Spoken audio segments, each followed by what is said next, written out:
welcome to another episode of Matt Talks Back, episode number 10, the big 1-0. And this time around, we have Mr. Steve Hamilton with us. Somebody I met many years ago in my radio days with the Spruce City Wildlife Foundation. I think the first time we chatted, it was one of the bear programs that you guys are working with. But then we chatted about everything from, salmon release programs you guys were doing to dumping problems to everything else. It's amazing how many angles you had in on that. Welcome to the show, man. Oh, thanks for having me. It's so cool how you former radio people can just go and turn on that radio voice. I know all about it. Yeah, it's just natural now too. It's weird. Yeah. As soon as the lights go on, it just kind of happens. Yeah. I feel it. Right on. Well, thanks for joining me, man. I'm trying to get around to as many people in the community as I can that are movers and shakers and doing things. My mentor I've talked about many times was Ben Meisner. He was a guy that was all about getting proper perception to people. I think we have a lot of new tools that Ben didn't have when he was, at the height of his career. And I think we can take his energy and his idea of getting the message out to the people, and we can do it on a new platform. So that's really what I'm trying to build here. And thanks for joining me. Hey, I appreciate you reaching out. It's different to be on this side of the firing range, eh? Yeah, a little bit. Yeah, a little bit. Yeah. So the Spruce City Wildlife Foundation, when did you get started with these guys and how did you get hooked up with them? Man, God, Spruce City Wildlife Association goes back to like 1970, and I haven't been around on this earth that long, but I got involved with them probably 15 years ago or so. And it was by chance. An old friend of mine said, "Hey, there's a wildlife association, wild game banquet in town. I've got an extra ticket. Do you want to come?" And went to it. I'd never been to one in my life. I had no idea about what Spruce City was up to. I went there expecting to meet some people, talk to some like-minded people in the area, have some good food. And so went there, this is kind of cool, did a little bit of networking, and one of the bonuses is as part of that night, they were giving out free memberships. So ended up with a free membership, went to the first meeting and sat around the table with half a dozen people and went, "You're my kind of people." Here we are. What was the idea? What was the kind of mission statement that they had with that organization at that time? It's pretty much the same as now. Kind of refined it a little bit, but it was founded based around a mutual love for the backcountry, animals, habitat, and making it better, not just for ourselves, but for the future generations. Conservation overall, then, an overarching arch of conservation. That's important up here too. A lot of people, I've been in radio for a long time, so I've talked to people from all over the world. Now I'm in liquor where, most of my coworkers are in Vancouver, Kelowna, Vernon. Everybody always asks the same question. They're like, "Dude, what the hell are you doing in Prince George?" And I said, "Look, I'm an outdoors guy. I grew up camping. We were on horseback a lot. We didn't have, we didn't spend a lot of time playing video games. We were on dirt bikes and things like that in the backcountry." So then I tell them stats like, here in Prince George, from my house, there is 1,000 lakes within a 30-minute drive in any direction that I want to drive to. Yeah, I love that stat. People say, "Why Prince George?" I said, well, the other day we were walking down the street and my kid calls and goes, "Dad, look out, there's a moose at the end of the road. Be careful with the dog." Right? It's like, all right, there's animals everywhere. And I've actually used that one. There's 1,000 lakes within an hour here, and you can pick a direction and go and just essentially run without seeing people for the most part. I just love the outdoors. It's my favorite line, yeah. And I really got it through the head of a lot of the sales guys out of Vancouver, too, that would be like, "Oh, yeah, I'm an outdoors guy, too. Sometimes we go camping, we plan for 2 days, we get packed up, we have to drive for 3.5 hours, and we normally camp down a forestry road somewhere just outside of Vancouver." And I'm like, "Oh, cool, I drive 35 minutes that way, and we hike out in camping area on a regular basis." Oh, yeah. Yeah, one of my best friends comes up every year. We go hunting. I'll date myself, but we've been friends for over 40 some odd years. We went to kindergarten together.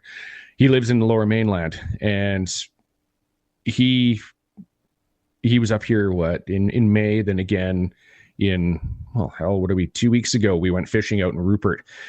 And it's the same sort of thing. He drives 2.5 hours just to get out of the lower mainland, then it's smooth sailing all the way up. And same sort of thing. When you go back that way, you got 6-7 hour drive, then you're starting to creep into the mainland, and then the brake lights happen and you're 2 hours into downtown from Chilliwack. It's crazy. A little tough to be an outdoorsy guy if you're in the middle of Vancouver. The city's wonderful. That's where the big events are. That's where your big concerts are. But you know what? We're in Prince George. We're a 1 hour flight away from that too. So that's right. I moved away from Vancouver about 20 years ago, 19 years ago. I've been in PG, and it was just simply because I wanted to get into the outdoor space.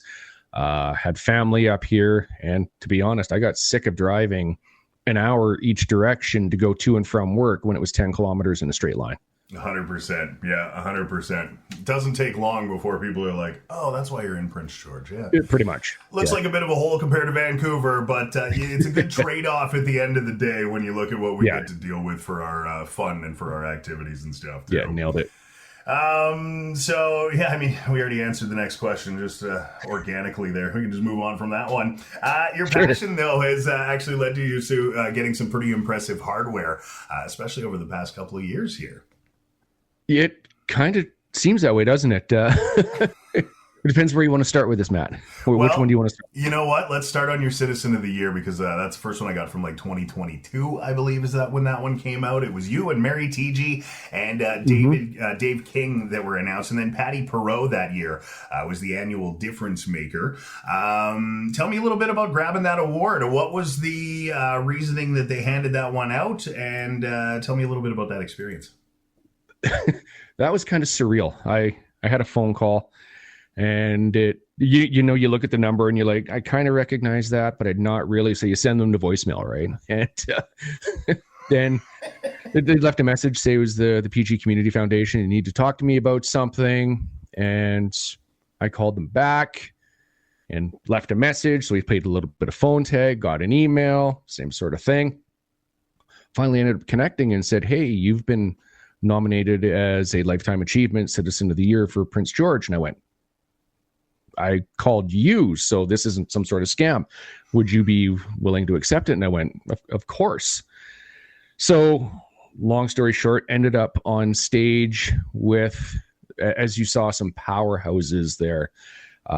If anybody doesn't know who those people are, take a quick look at some of the stuff they have done, and you'll understand why I was kind of feeling like I was a little bit lower on the post than them, so to speak. And yeah, it was basically, it was for my advocacy work for Spruce City Wildlife Association, making it a positive impact right here in the community, for the salmon, for the basically the cleanups and all the stuff we've kind of done that I imagine we're going to get into in a little bit. But yeah, quite humbling. And I think you're underselling yourself, especially when it comes to the conservation and the cleanup stuff. And we will dive into that in a little bit, just the volume and the size of that project. The awards backwards, right there. There it is. Right there. So it's definitely got a place on my mantle that I'm quite proud of. Yeah, and as you should be too. Yeah, that's a great one. After that, you got yourself the King Charles, or I guess this one's a little later. I did these a little backwards, but the King Charles III Memorial Award, and that one was awarded by Todd Doherty, our MLA, my old baseball buddy from back in the day. Used to play beer league baseball with Todd and his wife way back when. Tell me a little bit about that one. How did that one come down? Same sort of thing. I got a phone call from Todd's assistant, and he wanted to confirm some information with me, and he didn't really get too much into it. And then again, played a little bit of phone tag with somebody in government, and they said, you've been nominated. And essentially it was for the same sort of thing a couple of years later. But this one's for your region and province though. So it's a little, the scope's a little crazier, and there's only 18 of those given out in the province. So this is why I say I think you're underselling yourself. Maybe you don't understand how important some of the things are that you're doing, especially if you're landing at something that's at that scope as well. Well, yeah, it's one of those ones that you kind of, I do undersell myself. I've always had a hard time doing that with job interviews, and I don't do it for the recognition. The recognition is great. It's great to be acknowledged and recognized, but because it's my name up there doesn't mean we didn't have a huge team helping elevate me to that level. And when I had this presented recently, I think it was March or so, but I was standing on stage with people like Jim Good, Donna Flood, Carrie Price, like you name it. These people, in my opinion, have done so much. And just to be up there, they always say it's an honor to be nominated, right? And until you're in that situation, you don't really understand it, I guess. But yeah, it's surreal again. Well, that's something I have in my notes here too. Like, you have to be pretty passionate to put in the volunteer hours and to get into the programs and stuff that you get into. It's a lot of personal time. It's a lot of personal effort. It's a lot of sweat and blood that you're putting into it that you're not being paid for. You are. I mean, we're outdoors guys. So at the end of the day, we're paid in the experiences we get and keeping that enriched out in the backwoods too. But, you know, there's a lot of people out there that would just look at a problem like that and be like, oh, what are you going to do? I haven't done it. So, you know, it's your passion that probably makes it feel like it's not a lot of work. Just know that there's a lot of people out there that are watching what you do with the cleanups, and especially with these bear programs and salmon stuff and conservation, that wouldn't make that step and don't have that passion. So your passion level alone, you know, is very deserving of the awards that you're getting. So congratulations on those ones. Thanks, man. And then finally, the last one I wanted to bring up here too was the Medal of Good Citizenship Award for your work with the Spruce City Wildlife Association, once again for conservation and community stewardship advocacy. I'm guessing that's for the Bear Aware program, and that's also once again for the cleanup stuff. Is that correct? That's for the backcountry cleanups and everything to do with Spruce City Wildlife Association and some of the other volunteer programs. I mean, that was that was presented to me by our former MLA Mike Morris, and again, it's an honor to be nominated. So I just don't know how much more I can say about the people that allowed me to receive that. When I was up there, I gave a speech, kind of an impromptu off the top of my head, and there was a few people. There's obviously, it was an exploration place. There was, I don't want to say standing room only, but there was small place standing room only. But people that were there that were getting other medals were like Selin Alpay, Dustin Snyder from Spruce City, and posthumously it was Chuck Chin. So again, some real movers and shakers there. And when I gave that little speech, I said that I am almost accepting this on everybody's behalf that's been a part of my team, because I didn't do this on my own. But yeah, it is a passion, right? I've got a 12 going on 13-year-old daughter. She'll be 13 in 2 weeks, not even. And she has been doing this stuff with me. Yeah, there's her right there. But she's been doing this stuff with me since she was 2 or 3 years old. Yeah. And some of the cleanups we did were next to Heather Park School when she was there. And got some great pictures of her just ticked right off and just glaring because there's garbage there. So it's about instilling it in the future generations. So that's why I do it, if you wanted it in a nutshell. I love that. Yeah, no, I love that. That's great. Which one of those do you think stands out as your biggest memory? Oh man, that's a tough question. Yeah, I don't know. They're all. The first one was the Citizen of the Year. The last one was the King Charles. So they all happened within 3 years. It was bang, bang, bang. Mm-hmm. So I couldn't pick just one. It's just like you're that band that's been working at it for 25 years, and they're like the brand new band that just won all the awards, eh? Going back to your music days, I suppose, eh? Yeah, pretty much. Yeah. One of the things that you have been working on has been the backcountry cleanup initiative that we just kind of lightly touched on here in the past couple of things we've been chatting about. This has been huge. 10 years old this year, I believe. I think it started in 2015. Is that correct? 2020. Oh, it's been at least that, man. Yeah. And that started with a simple Facebook post that I saw. Somebody said there's some dumping at LC Gun Park. And I went, what? And I took a drive out there, and it was gross. Like right off the side of the parking lot, there's kind of a 4x4 trail that jumps up. And I said, somebody's got to do something about it. And so I put a little Facebook group together. asked for help, and man, did people show up. We had a lot of people that not only showed up to help, but donated their time and product, their equipment. We had some small, like bobcats. We had dumpsters, like a 40-yard dumpster dropped off, I think it was. Crazy. We had the team from Wood Wheaton showing up. Brant Tractor donated some time and effort. Right. And we filled up I think it was a 40-yard dumpster in, it was less than half an hour. And I realized, wait a minute, this community cares. This community has had enough of what's going on. Yeah. And we kind of just rolled with it. And here we are 10, 12 years later. And we got to be over 150,000 pounds of garbage removed from the bush. And that doesn't include the hulks of vehicles. That doesn't include recyclables. That doesn't include boats. I'm going to do a shameless plug, but that wouldn't be possible without the help of YRB. Mm-hmm. Like you can see some of the YRB equipment right there. Ben Scott and his team jump up to the plate whenever I text Ben, and they donate heavy equipment when needed. And the regional district has been top notch. Anytime I email and say, hey, we've got an illegal dump, they just want to know what it is, where it is, when we'll be coming in, and they've waived all costs for everything since day one. Occasionally we can't get a waiver in time, but it's usually like $6 cost. Yeah. But anything big, they've been absolutely top notch. City's been incredibly supportive as well. There's a lot of community buy-in for this. And on a happier note about it, we used to get calls and text messages and random Facebook tags, and we were just going do with the dumping. Mm-hmm. Last 2 years, knock on wood, they have done this. Absolutely done that. We have we haven't done a single cleanup that I'm aware of that's been more than a truckload this year. Oh, so people are getting the message, I think. Has there been an investigation component into finding out who some of these people that are dumping some garbage are, and maybe going and asking questions?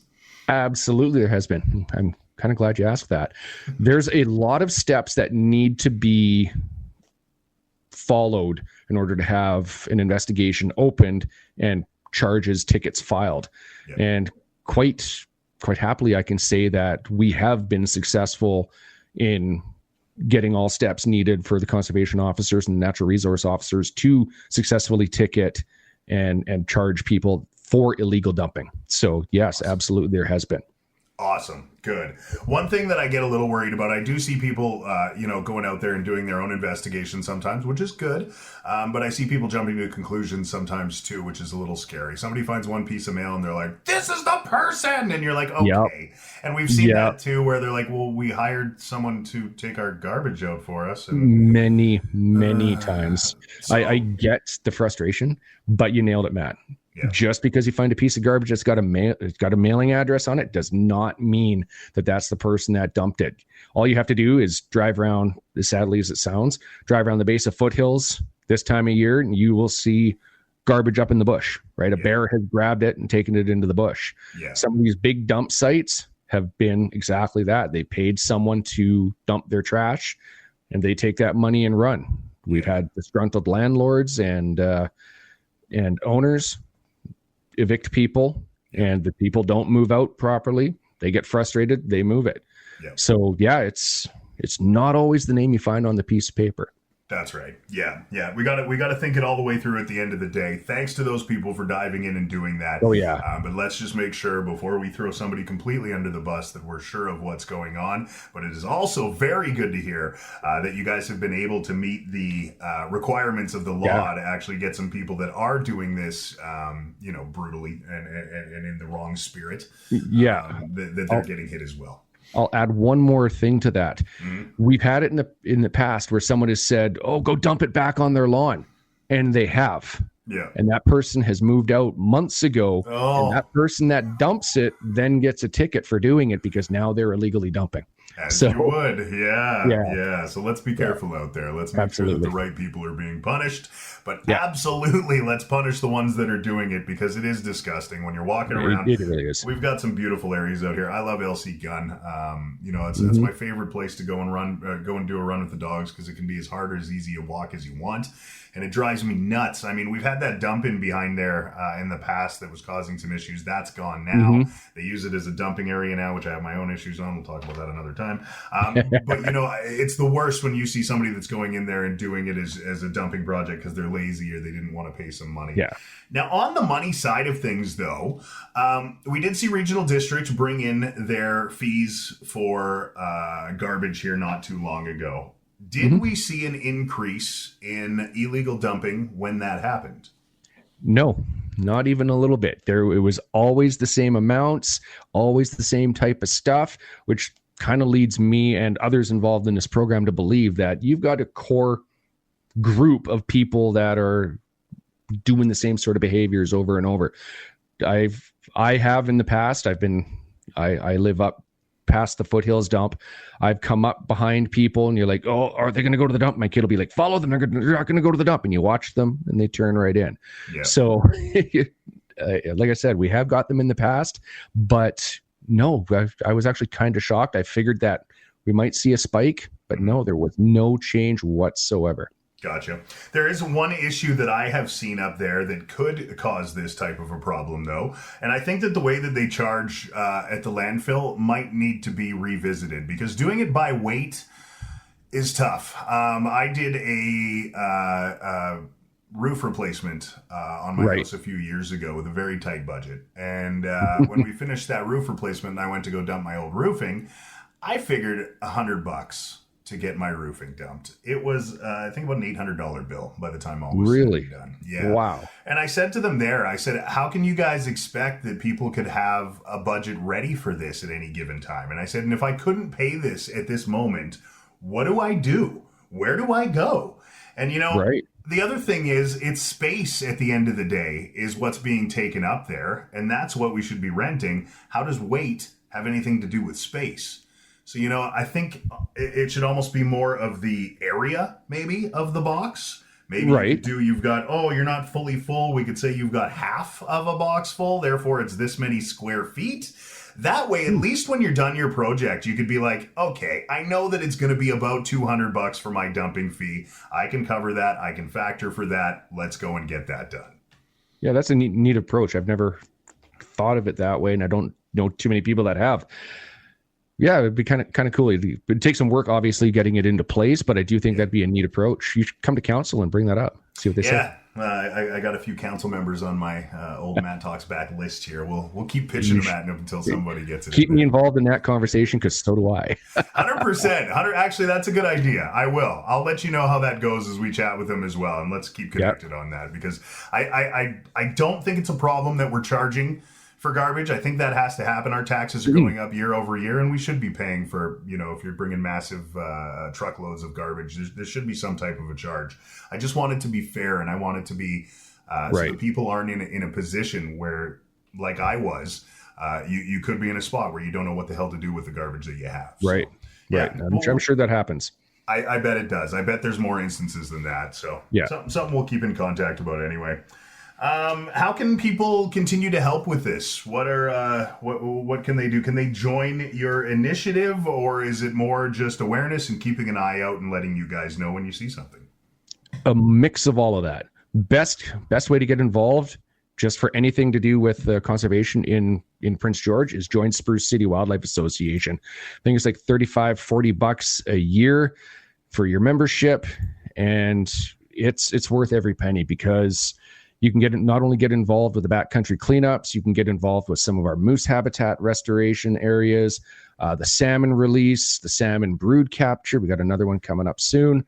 And yeah, there's just so much, and you meet a ton of great people.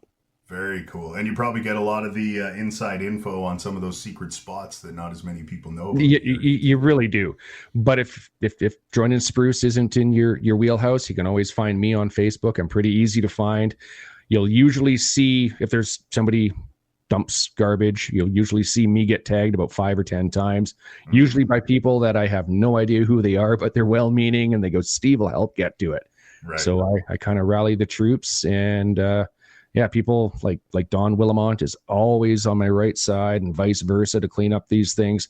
Wood Wheaton's rock stars with it. Yeah, there's a ton of ways to get involved. Awesome. We're going to put the links for the Spruce City Wildlife Association. We'll put it for all these other things into the show notes over on YouTube as well. So if anybody is looking for those, you can find those links there, and you can connect with Steve and all the different organizations that he's a part of there too. Let's talk about bears. Oh, I did want to show this. Where did it go? Oh, yeah, this thing here. You guys are looking for some big rocks right now at one of my old stomping grounds out in Buckhorn Lake out there. I spent a lot of time there as a kid. I grew up in Buckhorn and then later on in Red Rock. This was the spot we used to go all the time after we went out and had long days out in the field throwing hay bales around. But yes, dumping has been an issue here for a long time. It's out of the way. It's down a dirt road. It's pretty easy to do things without people seeing. You guys have a bunch of vehicles that have been dumped into this lake, and you thought it was one or two. It turns out it's like many, and maybe more than you know. It really was. It was one of those things where, again, I got tagged on Facebook and said, hey, Steve, you need to check this out. I messaged a couple people back and forth, and long story short, someone was out in their boat and got high centered about 50, 60 feet offshore, had no idea what was going on. They got out. They were in ankle deep water. They were standing on the roof of a vehicle. So I connected with the conservation officers, the natural resource officers, and Matt Trudell. I'll give him a shameless shout out. He's a diver in Prince George. Yep. Absolute incredible dude. He's got a great team. They're divers, and they said, hey, how can we help? So we all connected out there. Matt and his team went out there and went, oh, there's a truck here. And they had a buoy hooked up to it. Grant Purdue and Gap Custom Manufacturing were there with their jet boat, which you could probably see in that last picture. We're out there. And the idea was to remove this one vehicle. Mm-hmm. So Matt and his team did some more diving around and goes, I got some good news and some bad news. Well, we found the one vehicle. Bad news is there's 3 more. Oh. So there's Grant right there in his boat. And we had donated time by one of the wreckers in town that came out. They yanked 3 of the 4 out. Got reached out to this past winter by natural resource officers and said, hey, and Sites and Trails, and said, can we count on your help again? Well, what do you need? Basically, the plan was to, as you see, wants big rocks to kind of stop that from happening in the future. Again, YRB stepped up. Ben Scott and his team helped move the big rocks, get them into place. And so, it's now wanted big rocks because that project is now done. Quite happy to say we had some support from the Buckhorn Rec Association. They were great, gave their feedback. So now you can take car toppers in, but in theory, you shouldn't be able to drive a big truck like that in anymore. Awesome. Good. That's such a great little lake, such a great little spot in the summer to get out there and do some swimming or fishing or paddleboarding or whatever. And it would be terrible to lose that just because it turned into a dump zone. And that's exactly what it was, right? It was on that turn. If something couldn't happen, we're going to close the access. So we did what we could, and here we are. That's awesome. Thanks for your work on that, man. I love that area. So thanks so much. Bear problem. Yeah, the bears are back. Actually, just this morning I was out in my yard, and what do I find? I find, of course, it's the last picture, so we can look through everything. Nice big bear poop. Look at that. He hasn't been eating berries either. He's not yet in the garbage for a little bit. Yeah, that's a garbage bear. Yeah, so they're definitely back. They're getting into people's garbages again. It's been good this year. We didn't have the drought that we had in the past couple of years where we had them in right through the entire season, so that's been much more manageable. But for the next month or two before the snow goes and they actually lay down and go to sleep, we're going to have them here in town. What is your recommendation for people that are dealing with problem bears in their neighborhood? And what are ways that they can deal without having that bear destroyed? Nobody likes to see that. Clean up your mess. Pick your fruit trees. As you said, the berries, we didn't have the drought. The berries this year are unreal. So these bears are going to be fat. They're going to be happy, but you're always going to have these bears coming into town. Mm-hmm. It's part of living in the north. It's part of the draw of living in the north we're in their backyard. So we kind of have to coexist with them. A couple years ago, I mentioned that I had a funny story about bears. Is I got somehow designated as there's a dead bear, call Steve. I don't know how that happened, but I think we removed 3 dead bears out of people's yards, and one was right off of the Hart Highway, 97, kind of by the Carl's Jr. up here. Mm-hmm. That big bear, he was, we believe, struck by a vehicle, but unfortunately the property owner, was on the west side, didn't realize there was a dead bear in his backyard. I figured it was probably 2 weeks dead, damn near. No. So, and this was in the summer. Don Willamont, Kevin Martin, we showed up there and we pulled out one of those snow skimmers. We rolled this thing up and we were terrified that it was going to explode because its arms and legs were locked right out. It was so bloated. We were dry heaving, and I'd brought the Vicks, and we literally had stuffed it up our nose, and it wasn't helping. So that was one we removed. Another one I removed was kind of up here in the heart again. It was dead in somebody's backyard. Thankfully, not as bloated, as stinky, but this thing was in there eating apples from a tree, and first glance, and confirmed it with the powers that be in the wildlife management world, that this bear was likely blocked up and impacted and died painfully due to eating garbage. It was stuck in both ends, right? No. So it either choked or it impacted out. But again, that was preventable, right? We're going to get them coming into yards. They're going to be looking for food. So I can't stress it enough. I've said it already. Pick your fruit, watch your garbage, lock it up, keep it in the freezer, put it in your backyard, do your due diligence, and just keep it away. As they like to say, a fed bear is a dead bear. So that's right. I mean, I have seen, I try and look at all angles here. There's people that all have different situations out there. I'm one of them. I can put it in my backyard, but I don't have anywhere to put it inside. It has to be outside. So there's one thing, there's a couple things you can do. You can go get one of those straps, one of those little... That works well. Those pull straps, you just put it right over the top and around the back, and you strap it down. If you don't have that, you can even go buy a couple of bungee cords too.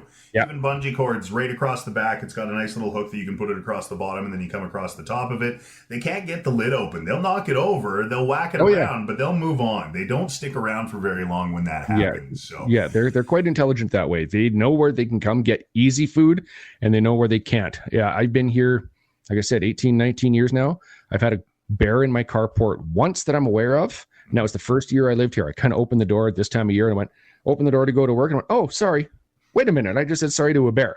Yelled at it, but it was my own fault. I didn't know any better. Now we keep the garbage in the backyard. Knock on wood again. Never had a bear problem, but you nailed it again, Matt. Not zap strap them, but you can ratchet strap them down. Some people will drill a little hole through the plastic and put little padlocks on there, and just do what you can to kind of target harden, and the bears will hopefully move on.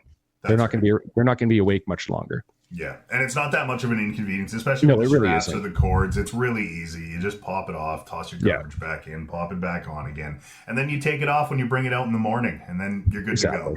The thing is, at the end of the day, you're just trying to bring the chances that you're going to have garbage all over the places down. The more that they don't think that they can get a meal somewhere, the less they're going to be in your neighborhood. So that's right. Do the best we can is basically the message, I guess.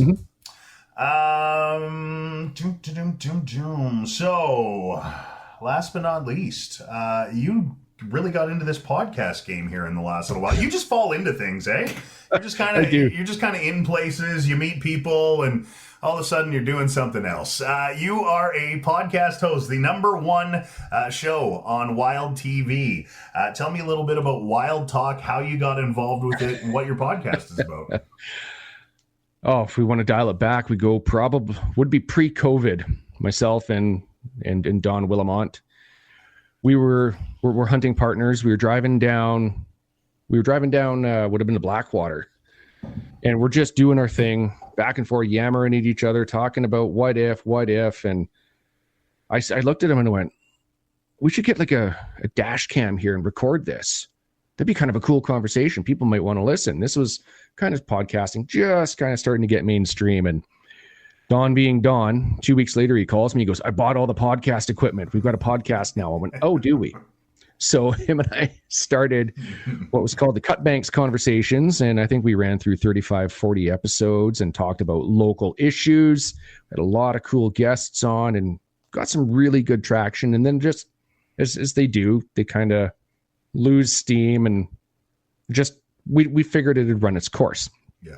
So then I started one with the Wild Sheep Society of British Columbia, which is still running. I did 100 episodes with them, and then it's still running. I think they're 250 some odd now. So I kind of cut my teeth on that, and then Don and I recreated again. Don had some more things on his mind that he wanted to get out. We did the Straight Shot. I think we only did half a dozen episodes of that one. And then about 2 years ago, I got a text message, as I said, from somebody that said, hey, I'm with Wild TV. We need to chat. And I went, who the hell are you? And I called Joe from the Edge, the TV show, who's a buddy of mine. And he used to host Wild Talk. And he said, give her a call. She wants to talk to you about Wild Talk.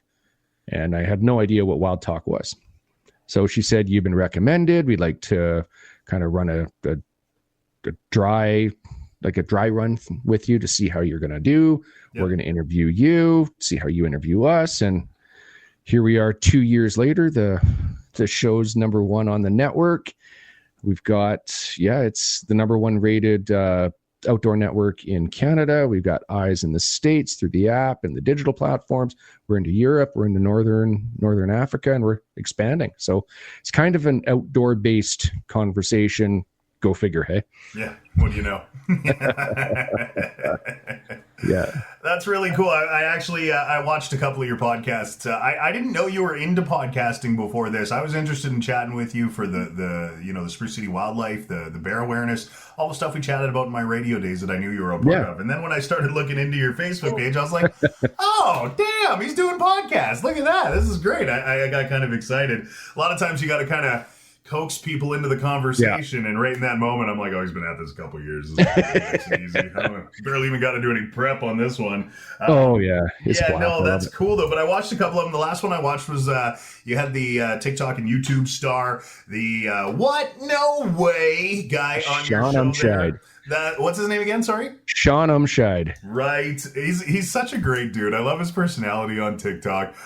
He's a lot of fun, and it turns out he's an outdoorsy guy too. How did that hookup happen, and how did the podcast go? He's a hunter. I saw a couple of his posts, and he doesn't throw it in your face on his social media. And I found his email. I reached out and said, hey, let's talk hunting. He went, oh my God, huge fan of the show. I think his exact words when he called me was, what? No way. You're reaching out to me? Like, oh yes, this is going to be fun. He's straight out of Vulcan, Alberta, small town guy. But what you see on his social media is Sean in real life. That's when the camera is off and it's not recording, that is Sean. And, if you want a cool story, find out how he got so big. And I'll give you a little bit of a kind of a teaser on it. Yeah. Is Sean and his wife during COVID. Sean's a welder by trade. Yep. And he and his wife kind of had a little friendly bet and said, let's start social media channels because they were bored during COVID. And let's see whose explodes the biggest. Right. And here we are. He's gotten something like 10 million followers across his networks. And it's just for real world conversations that he legitimately goes, what? No way. He had no idea that it would work. So, or didn't work. So yeah, he's an absolute blast. I guess like you kind of alluded to, he hunts, and we get into two great episodes with him. We had so many questions. Oh, does he do this? Does he do that? We need to ask him this. So I put it out to the viewers. I said, you ask me and I'll ask him, and asked him if he would come back. And 2 months later, he did it again. And one of the coolest questions we had was actually from a friend of mine's little kid, Riker. God, he's 10 or 11 years old. He said, how long have you had your mullet? And again, Sean gets into that story in our podcast, and he talks about it, how his wife trademarked his likeness because he was just lazy from getting his hair cut, and his likeness has the long hair. He goes, I can't cut it. It's my trademark. That's right. Got the new file. So yeah, I've had some cool guests. Been pretty privileged with that. It's a cool community, the podcast community. You know, it's an authentic community is what I found. It's a bunch of authentic people that are looking to talk about things that they are also interested in and connecting with like-minded people. That's right. You know, when I was in the radio world, it was a lot of it was fake. You know, it was fake conversations. We were doing it in between commercials. It was very forced. It was all for show at the end of the day. You weren't allowed to make mistakes. It's got to be perfect. Make sure the music's in there. People are tired of that, man. And they see through it now too. You know, it looked professional. It looked cool. It looked amazing back in the day. Now it looks just insincere. And I think that podcasting brings a certain level of authenticity and another level of understanding of who the person actually is, and not just who that's right. Seen as, you know, you can't have an hour-long conversation and hide yourself. Really, it's coming out, man. Whoever you are is going to. Yeah, that's right. That's right. Little teaser. Do you watch hockey, right? Yeah. I've got Brendan Morrison on the next episode coming up, former NHL player. I follow him on TikTok and YouTube. He's a big fisher too, West Coast Fisher or something like that. I think his name is over West there. Coast, real West Coast. Brendan and I met, 2000 originally. I worked at GM Place back then, and he was traded. We chatted a bunch, and here we are 20 some odd years later. We reconnect. We're staying in touch, and he hunts too. You get into that story. Yeah, he got into it after retirement. Yeah, that's kind of what he does now that he's done with hockey. So that's very cool. Solid When's that one happening? I think it's next weekend. Very cool. I'll be watching next weekend, so it'll be that the 20th. Because we're recording on a Sunday, and they come out Saturdays. Very cool. Very cool. Yeah, it's such a cool place now. You just reach out. There's always a link somewhere. There's always an Instagram. There's always a message box. You just send a couple of messages, and normally after a few, even with some of the biggest guys out there, it's amazing how quick they reach back, and you got a chance at it. So yeah, you're not wrong, man. Not wrong at all. It's a fun, great world. Community we're in. Absolutely. Yeah. Hey, man, this has been great. That's all the questions I got for you here. Is there any other projects you're working on right now or anything else you wanted to bring up today? But no, just a huge thanks for reaching out to me. It's kind of, like I said at the beginning, it's kind of funny to be sitting on this side of things. Normally it's me kind of grilling with the questions, but I know everybody wants to know, are you ever going to get back into radio? Hell no, absolutely not. No. You know what? I knew the answer. I said this for a long time. I loved my 4 hours on air when I started in radio. Like the first half of the day, you're doing paperwork, you're loading songs, you're voicing commercials, you're doing all the boring stuff you got to do in radio. But the best part of that was I was a kid that didn't really have a lot of. I wasn't really confident, but in those 4 hours, they gave me 4 hours to create and do whatever the hell I wanted. And then slowly they started taking that away too. I remember it happened about 4 or 5 years, probably about a decade into my career. I remember they started being like, oh, you can't talk for 2 minutes anymore. You got to talk less than that.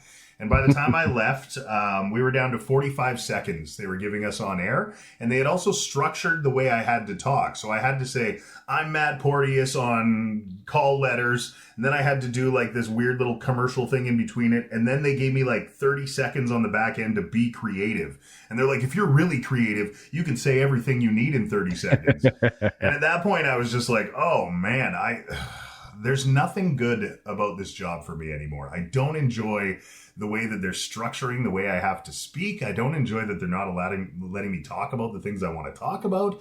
I got to get out of it. And they weren't paying me. There's no money in radio. So it's like, why am I here? What am I doing? You outgrew it. It's nice that you're able to do all of the things that I loved about that job out here. And I don't have to be a part of the things that I hated about it now. Yeah, so, this is a natural fit for you. I was actually not shocked in the at all when I saw that you'd created this. I'm like, hell yeah, this will be fun. And here I am. Hey, hell yeah, man. And we'll have you back on too. You know what? Many times during the year, there's lots of programs and things that you're involved with. So if there's anything going on that you need to get out to the community too, and you want to blast it out there and come on the platform, that's what we're here for. We want to talk about issues in the community. We want to get another voice for the North, much like Ben was back in the day, and really be able to spread this out. There's a lot of problems out here, and I think a lot of people just don't get their voices heard because they don't have an angle to it. We want to give them one more. So it's available to you, just like I said to Kyle Giddens, just like I said to Tim, just like I've said to all the counselors too. Anything comes up, let me know, and I'd love to have you on and hash it out and chat about it. And I'll hold you to that, brother. Absolutely. Beautiful. Thanks a ton, man. We'll do it again soon. Have yourself a great evening. You too, man.